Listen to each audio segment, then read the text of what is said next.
We all have these dreams, right? Big, ambitious goals we want to hit. But let's be honest, how many of them just stay dreams? It's a super common frustration. And here's the thing, it's almost never because we don't want it enough. So why does this happen? Why do our best intentions, our New Year's resolutions, just fizzle out? It's not about a lack of effort. It's because we're missing a roadmap. Our goals often fail simply because they aren't built for success from the get-go. I love this quote because it just hits the nail on the head. A wish is passive. It's something you hope for. A plan is active. It's something you do. So the big question is, how do we bridge that gap? Well, let's break down the framework that turns those wishes into real-life action. Okay, so here's the core problem. Most of the time, our goals are just way too vague. I want to be healthier, or I want to make more money.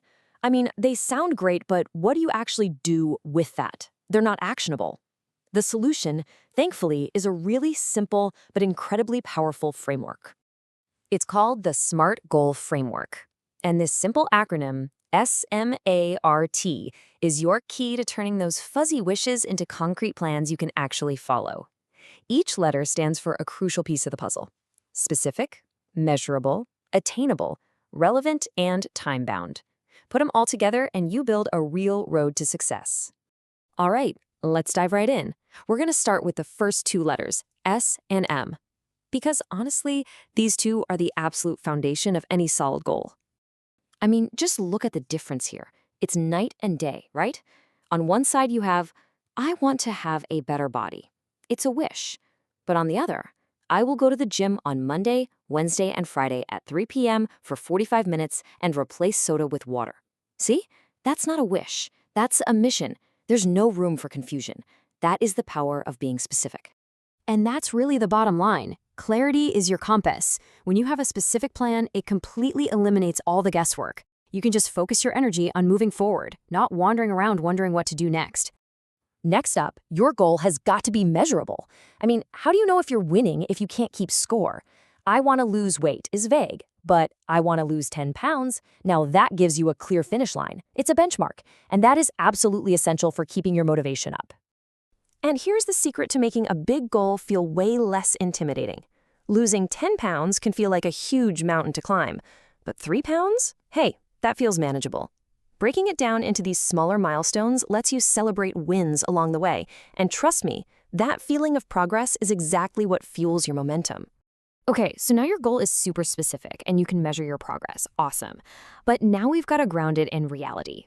And that's where attainable and relevant come into play. Oh man, we have all been there. We set some wildly ambitious goal, like, I'm going to make $1 million by the end of the month. And look, dreaming big is great, but setting a goal that's completely out of reach right now, well, that's just a recipe for burnout and feeling like a failure. Now, contrast that with this. Making an extra $100 this month? That feels possible, right?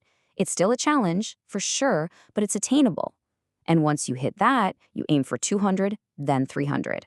It's these small, achievable steps that build the confidence and the momentum you need to take those bigger leaps later on. So the key is finding that sweet spot. You want a goal that pushes you, that gets you out of your comfort zone, but not so far out that it just becomes demoralizing. You want to set yourself up for a win. And finally, is your goal relevant? This one is so important. It has to actually matter to you. I heard this great example about someone who decided they wanted to learn French just because it sounded nice. But when they actually sat down and asked themselves these questions, why do I want this? Does it fit my life plan? They realized, you know what? It didn't. So before you commit, you have to ask yourself, why do I really want this? All right, we're on the home stretch. Let's talk about the final crucial pieces of this whole puzzle: setting a deadline and, just as important, being ready to reevaluate. Oh, the school essay effect. I feel like everyone knows this one. You get an assignment, you have a whole month, and what happens? Absolutely nothing, until like the last 2 days. And then suddenly, it's all-nighter time. That is the incredible power of a deadline. It creates an urgency that forces you to take action. I mean, really think about that for a second. Unlimited time to not achieve your goal, that's what you have without a deadline. A deadline is the fire under you that gets you moving. It transforms your I'll get to it someday project into a this is happening right now mission.